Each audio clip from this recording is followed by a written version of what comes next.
Hey, what's up? Jigxor here. Are you tired of having to enter your login password or PIN, or use fingerprint or facial recognition every time you want to turn on your computer or unlock your screen, and just want to get right to your desktop?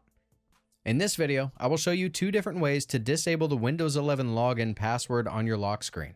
Let's go. The first method involves removing the password directly through settings.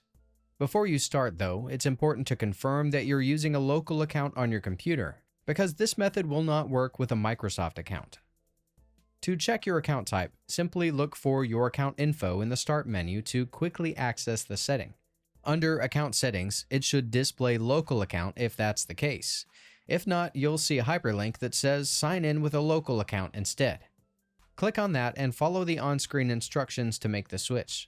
Now that you've confirmed you're using a local account, let's remove the password. Head back to the Account Setting page and navigate to the Sign In Options menu. Find the Password section and click Change. Enter your current password to proceed. And the key step is to simply leave the new password fields blank. Once you save these changes, your password will be removed.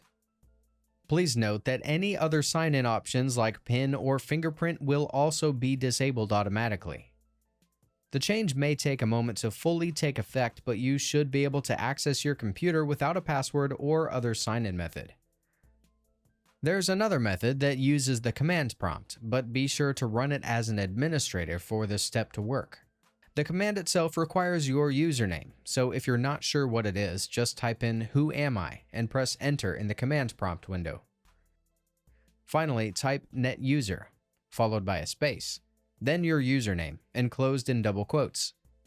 Add another space and a new set of double quotes, but this time leave them empty.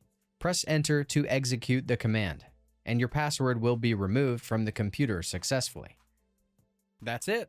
If I could help you, feel free to give this video a thumbs up, and don't forget to subscribe. If you have any questions about the video or other problems with your Apple device, leave a comment below. See you next time. Bye.